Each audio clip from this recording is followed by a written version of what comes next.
Captain Ibrahim Traoré's powerful speech to his people, and the reason Africans all over the world are rallying around him. They enjoy saying it every year in their economic surveys. Burkina Faso is the poorest country, Mali is the poorest country, Niger is the poorest country. We are ranked among the last. Very well, if we are as poor as they say, but when the time came to take responsibility, we asked these masters to leave. Why don't they want to leave? When we take the case of Niger, for over 40 years, some countries have been exploiting uranium to produce energy for themselves. From Ottawa to Paris, the streets are lit up. That's the light. But in Niger, it's darkness that is served to us. When you go to our states, our lands are riddled with holes, everywhere in search of precious metals like gold, but often there isn't even the slightest accessible road to reach the areas where they exploit gold, let alone some basic social services. That's why we decided to revolt and take the destiny of our countries into our own hands. There are many other examples. But when we decided to do so, well, we were approached by some armchair slaves to deliver the message of their master, because they had created this kind of polymer chain that rises to the head of our states to serve them. And we came to break the chain. And it's inconceivable for them. They approached us and asked us to fall in line, to become part of the elite that must lead Africa. Because they have a trained and conditioned elite that they must follow, who are embedded in that chain. We refused to fall in line with them. And from then on, hostilities began.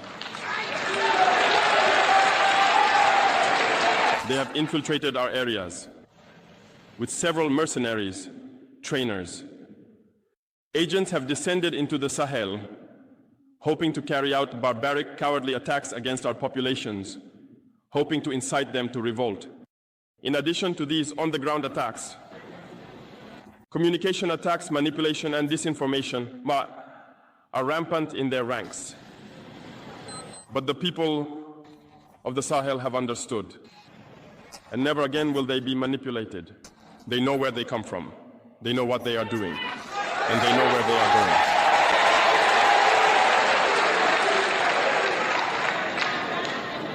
going. We will no longer allow this. People are awake and fighting today, not for ourselves, but for future generations. And thank you all for the fight that is being waged. This never makes us cry. We will not tremble. We will face it. We will fight for true independence, for our freedom.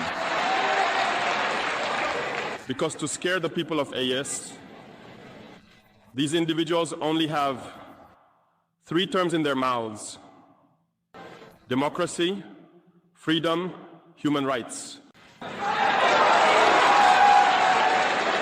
Of course, their local lackeys are only elected in a democratic, free, and transparent process, according to them, their values.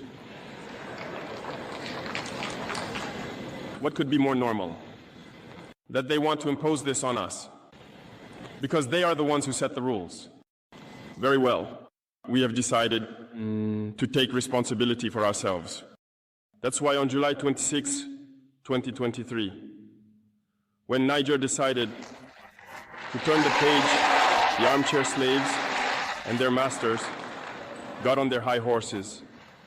They put their local lackeys forward and decided to wage a war against the Nigerian people. So we said, anyone who dares to attack Niger will face us, because we will wage a relentless war to the last drop of blood against anyone who dares to attack our states. This statement, this decision we made yesterday is relevant today and will be relevant tomorrow and forever. Thus, the AES was born on September 16th, 2023, within a framework of mutual defense.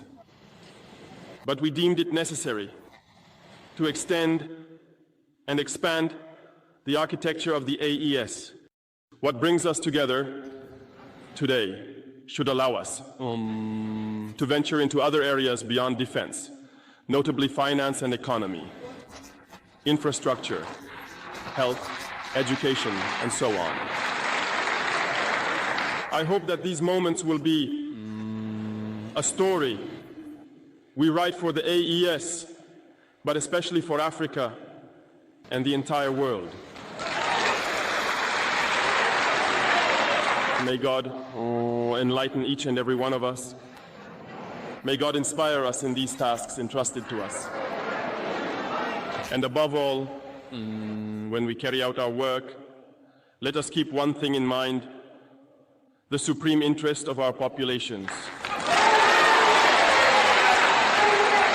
With that, we pray once again to the good Lord to accompany us all in our various tasks, to protect our fighters, who, thanks to them, allow us to sit here and discuss the future of our states. Once again, thank you, people of Niger. Be united and in solidarity.